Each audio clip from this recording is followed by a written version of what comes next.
Hello again, Scott from the Retro Gamer Forum. We're going to look at another Dreamcast game today, which is a very recent release. This is the title, Rush Rush Rally Racing. Bit of box art. So it's a top-down racer, very reminiscent of supercars in particular. See that? Okay, that was the intro as I'd already loaded up the game, so fairly minimal design in terms of the layout of the game. As many of you should know, this is or may know, this is a very recent release by Red Spot Games, which have done a number of recent Dreamcast releases, and this is the only one that I have. Well, I've been lent by Steve, also known as Felgicart from the forum I'm on. He's generously lent it to me, so I thought I'd do a quick video of it.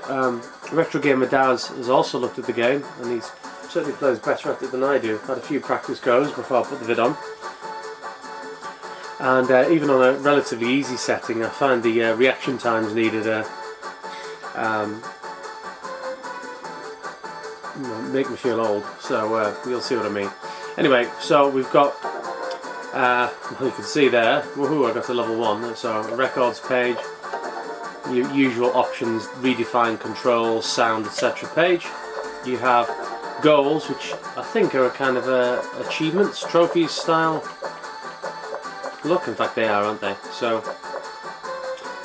kind of a modern style gameplay dynamic on a Dreamcast, and then there's sort of unlockable features there, presumably when you complete your goals. So that's pretty much the game. The A goes faster, X goes brakes lower, and Y puts you in reverse. If you're in reverse, you've got stuck behind an object, this thing you can avoid at all costs. Anyway, enough yakking. Different options there. Just going to go straight into the Grand Prix mode. So no customised cars or branded cars, just these. So doesn't really matter. I'm sure they all have different attributes. I'm not going to get into now.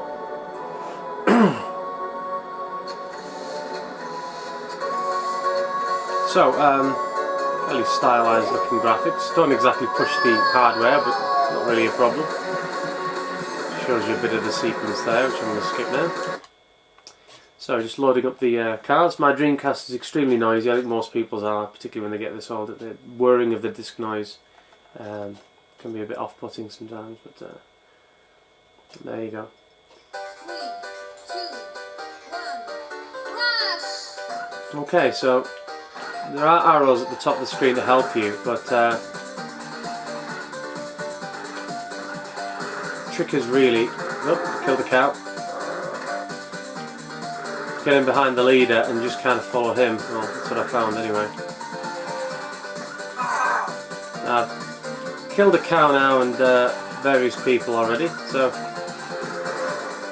kind of got a bit of GTA 2 to it then in that case.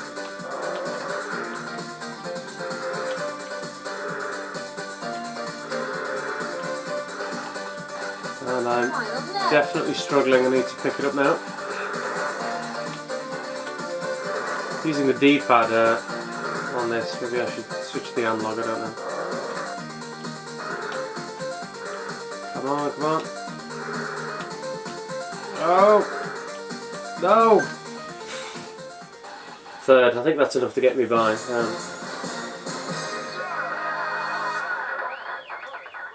Yeah, I'm wearing some sort of chicken outfit.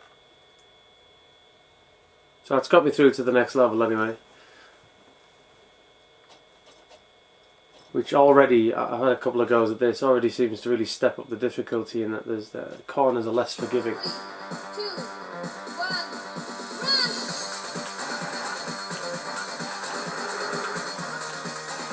If you stay in the pack, you can kind of use them as oh my god. Well, clearly I shouldn't just be holding down the accelerator button. Presumably there's a trophy for killing everyone, in which case I'm sure I'm going to unlock that any moment now.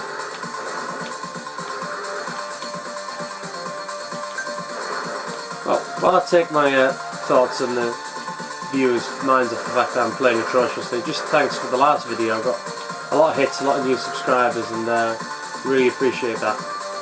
So presumably after watching this video many people will be unsubscribing. Oh good.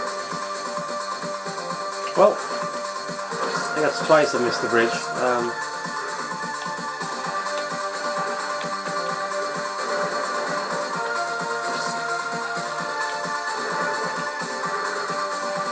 I don't know what I'm doing anymore.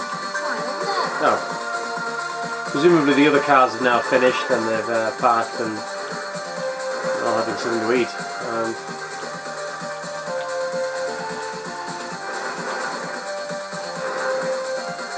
Right, well.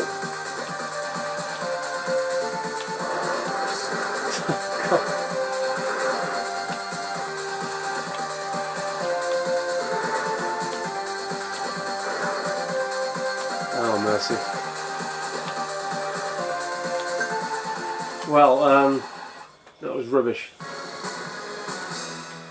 Might give that one more good, and so says cartoon character on the right.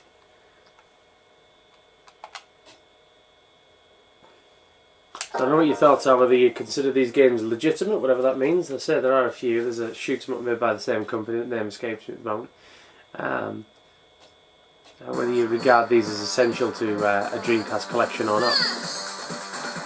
For me personally, I'm aiming for a full PAL collection, but I wouldn't consider these essential, in that I wouldn't beat myself up if I never managed to hold hold all of these kind of games in my possession. But not getting that corner right. I suppose there's no limit for when a game can be produced for a system. They're still producing Spectrum and Commodore, and some very good games being produced. I don't think there's a great deal of money to be made out of these endeavours, which I don't think is the point for many of these developers, particularly the 8-bit developers. I don't think are aiming to make a killing out of it. But I think it's nice that they can make at least a few quid. And you must wonder what some of the developers now maybe could have done with the machine back then. I'm doing slightly better, but I'm still in 6th. My lap time's a little bit better. I've decided not to reset this video. I'm just showing you playing crap because you know, it does show the learning curve. The more times you play these kind of games and you anticipate the corners, the better you will get. I imagine I will eventually. Not going to quite catch that one. A little bit better last time. I think I'll leave it at that. So anyway, that's the game. I think it's about £15, £20 online. I'll put a link up for the site because, as I say, these kind of companies do need your support. So are you man enough to try again? No. So I'll leave it at that, and might have a look at a couple more Dreamcast games later this afternoon. Yet again, thank you very much for watching.